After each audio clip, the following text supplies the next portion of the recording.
Show. My name is Jon Stewart. Man, and I say this a lot, and this time, though, seriously, I mean it. I haven't meant it in the past.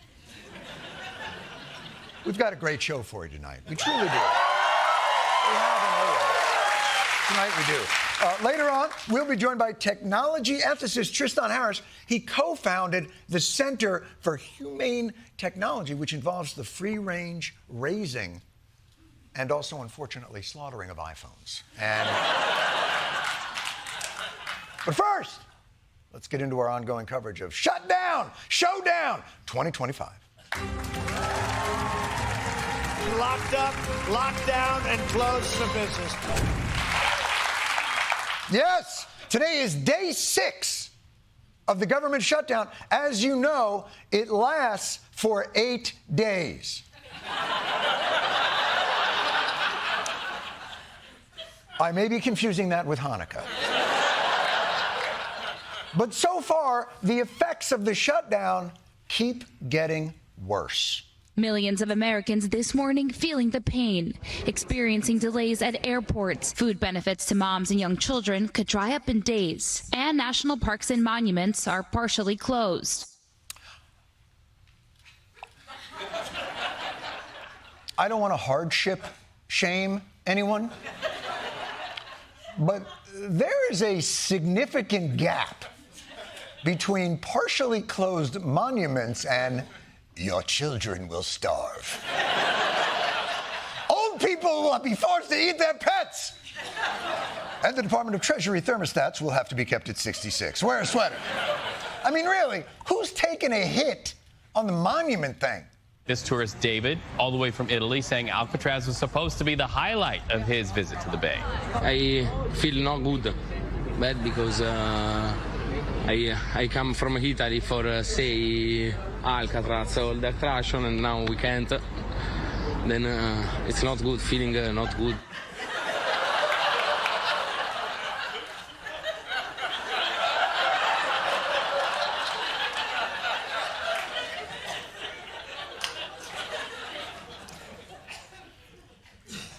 Growing up in my country, I was a little boy, bambino, and I say to my friends, Maro, someday, I'm gonna travel. Not at the 3,000 miles, not at the 5,000 miles, over the 6,000 miles. To see one day a notorious prison turned into a museum. And when I get there, and I will get there. When I get to this notorious prison turned a museum on my father's life, I am going to buy a shot of glass. A shot of glass with... Mother, if this could happen, a shot of glass with the name of the prison. Frosted on the glass. And my friends, as a kid, they say to me, Enzo, this is a big plan. When this happens, maybe you should check the website. And maybe... You should make sure it's still open, huh? You happy, government? Look what you did. Look what you did to the poor fella. Yes, all.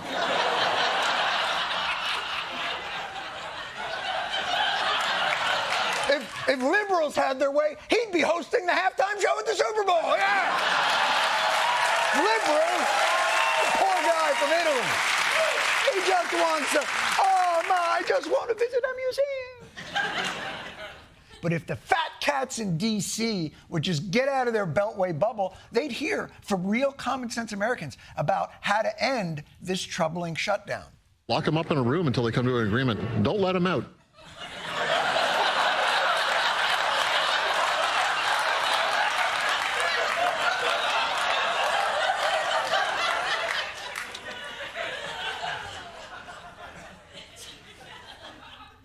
I did not see that coming. Obviously, the shutdown is personal to Mr. Fester on disability, and his hand companion, a data analyst with the Department of Labor Management. Obviously, if the shutdown continues, he will be forced to return to giving hand jobs in truck stop bathrooms. Do not shame sex work.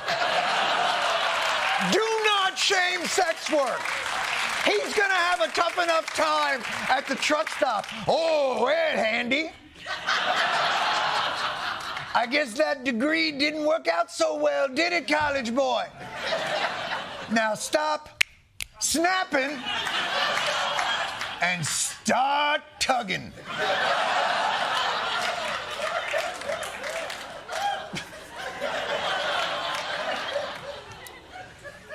You know, the bathroom a hand job, I was really looking forward to it. Since the shutdown.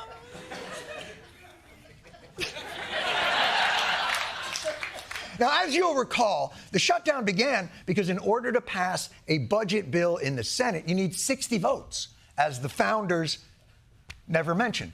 And so Democrats have come forth with a laundry list of demands to force the Republicans. I'm just kidding. They want like two things. Democrats demanding that Republicans reverse cuts to Medicaid and extend expiring Obamacare subsidies to prevent insurance premiums from rising for some 20 million Americans. Those bastards. It's like they don't even want people to die of generally preventable diseases. I wonder what this seemingly reasonable and narrow request will sound like when put through the Foxometer.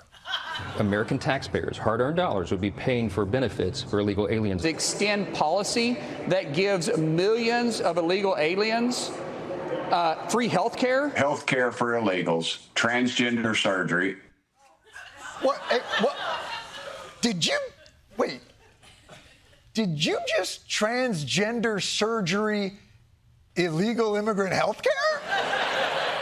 Just through transgender, transgender, it's not just a garnish you add to every talking point, like you're some transgender Salt Bae. Oh, are you talking about health care for illegals? That needs a little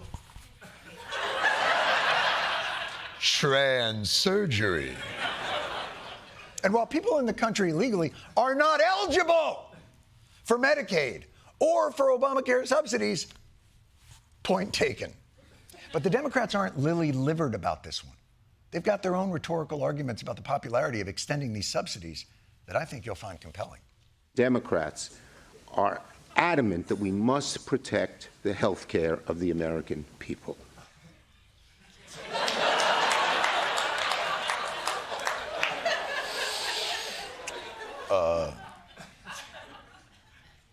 Good points. Not crazy about this.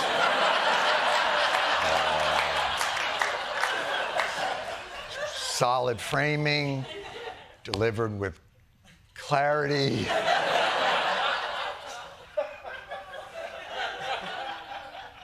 Really could have done without the whole Americans demand. It's just not. But if you would stop there, that would be great. But you're going to keep talking, aren't you? Aren't you? New data came out today from KFF. And that is not Kentucky Fried French fries. KFF could be Kentucky French fries. Yeah. Hide your family. I know. Orange.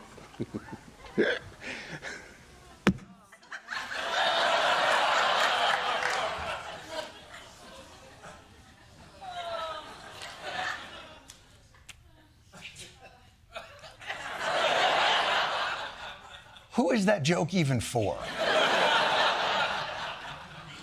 6-year-olds that watch C-SPAN? What the are you doing? Chuck Schumer is a human flat tire. You just can't.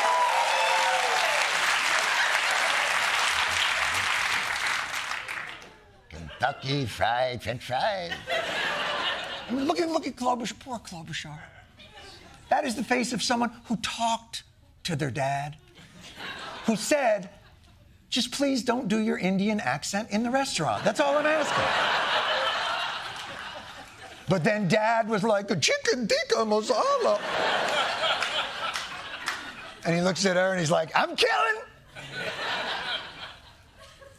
But miracle of miracles, despite talking points being delivered by Hacky Mason here, Republicans are feeling pressured to defend their health care intentions. And House Speaker Mike Johnson is more than up to the task of reassuring America that to serve man is not a cookbook, but in fact a totally innocent double meaning. Let me look right into the camera and tell you very clearly, Republicans are the ones concerned about health care. Republicans are the party working around the clock every day to fix health care.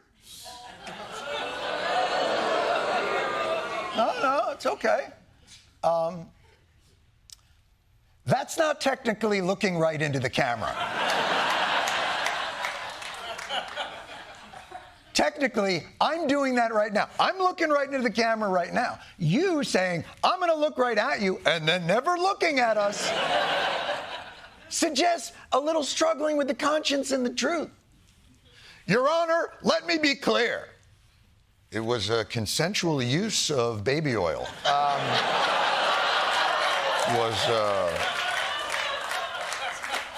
No, I had to buy cases of it because it spoils. But you know, Republicans have always been very sincere about being the party of great health care. We are going to be submitting in a couple of weeks a great health care plan that's going to take the place of the disaster known as Obamacare. Boom! And while that was only 9 years ago,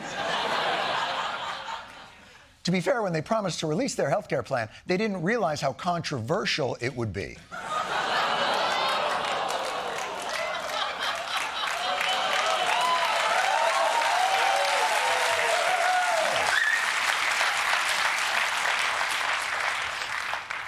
Back then, he drew titties on everything. It seems like after 8 long months, the Democrats finally have themselves a specific ask, finally have themselves a small amount of leverage to accomplish this specific ask, and an ask that is somewhat popular with the American people, which means clearly this is a mistake. I call upon my colleagues in the Republican Party to explain why. I think Mr. Schumer made a mistake. I think he marched his troops up into a box canyon. I don't know what that means. Yes, is Charles Schumer shrewdly protecting healthcare premiums, or is he Custer at his last stand? Any whimsical folksy, but not massacre-y folksy? Once you shut down government, you've got to figure out how to get it back open. A wise person once said, if you pray for rain, you got to be prepared to deal with the mud.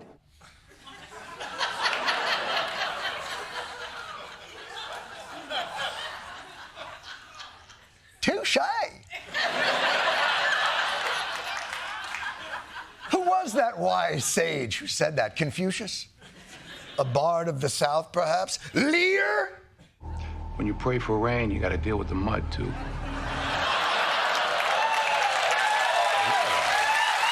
done, sir. Throughout all these obscure colloquialisms, can the news media cut through what is exactly the concern if Democrats stand on principle? Do you worry your fellow Democrats are walking into a trap? Democrats just marched into a shutdown trap. I think they walked into a trap. Stepping into a trap. Straight into a trap. It's a trap.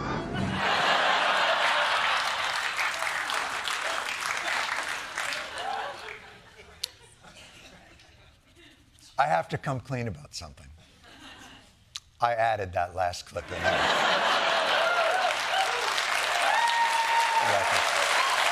And let me say this, and I mean this sincerely.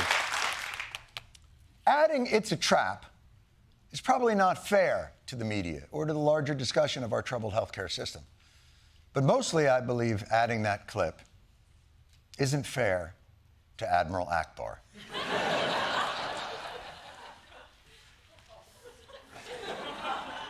Admiral Akbar served this galaxy with distinction.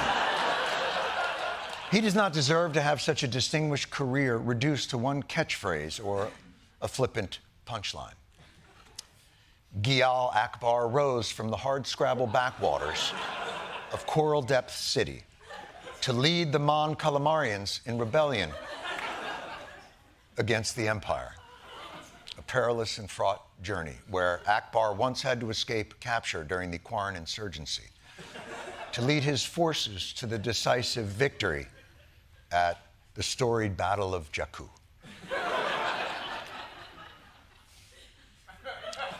A hero like that deserves to be remembered for his accomplishments, for his bravery, for his service, and for his sacrifice.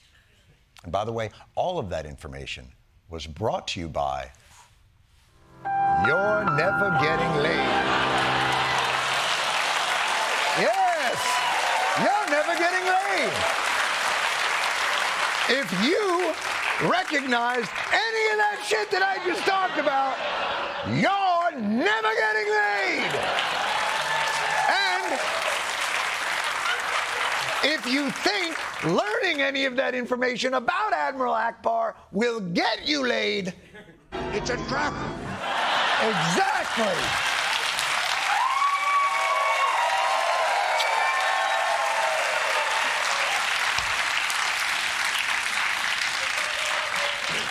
Today's episode is like 4 one-man shows. By the way, we didn't even define, what is the trap the Democrats have walked themselves into? President Trump warning mass layoffs of federal workers are coming. We'd be laying off a lot of people that are going to be very affected, and the Democrats, they're going to be Democrats. A lot of good can come down from shutdowns. We can get rid of a lot of things that we didn't want, and they'd be Democrat things. Trump writing, "I can't believe the radical left Democrats gave me this unprecedented opportunity."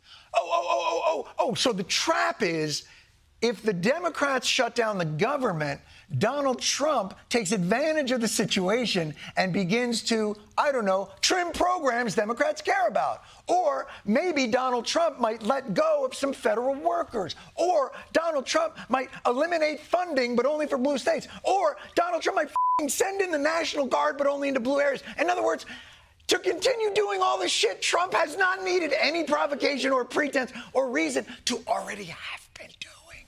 Lo, these past, God, it feels like 80 years. And yet, somehow, the Republicans have the balls to continue to insist that the secondhand urine on our legs is rain. It is a regrettable situation that the president does not want. Democrats are the ones who have decided to inflict the pain, not the president. The president takes no pleasure in this. Bullshit!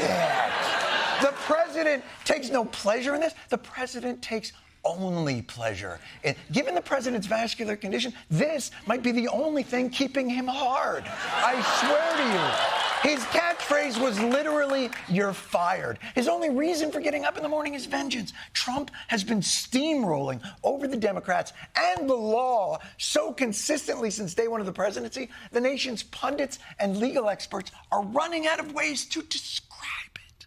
The legality of this is very much unclear. Some sort of legal gray areas. Extraordinarily shaky legal ground. Not technically currently illegal. There's a lot of questionable legality. Considered by legal experts to be legally dubious. While Trump is not technically violating the law, he is violating the spirits of our laws. Word to the wise. Especially those programming sometimes rather technical and dense discussions of legal issues. You're going to want to leave the donut B-roll on the floor.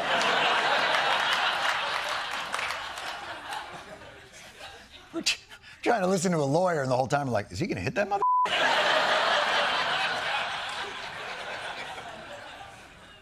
Look, man, 75 million Americans voted for a Democrat in this last round of presidential elections. And at this moment, they have zero power at the federal level. Not in the House, not in the Senate, not in the executive, and not in the courts. There has not been a moment of conciliation or concern about the issues and policies that drove those 75 million votes. Not a moment. At present, the Democrats' largest victory over these past 8 months is getting a guy who may or may not be a criminal back from El Salvador so Trump could send him to Uganda.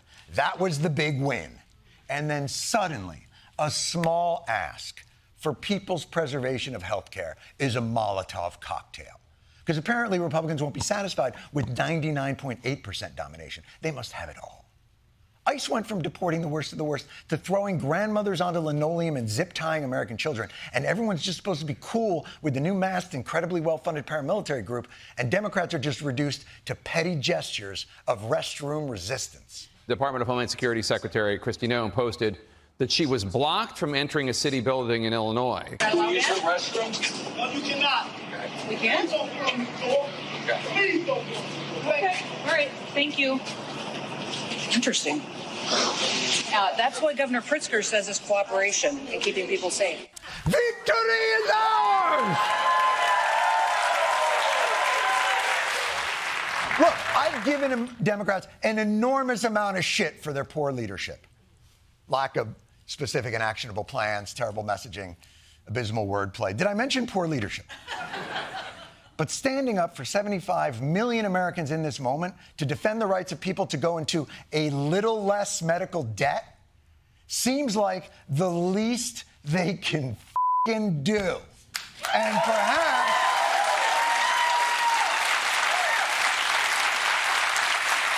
perhaps, maybe that will remind the Republicans that their mandate wasn't 100%. They've just caught a constitutional, administrative, and logistics break. Because if this continues, as a wise man once said, so the crash on and now we can't, then it's not good, feeling not good. It's a feeling and not a good.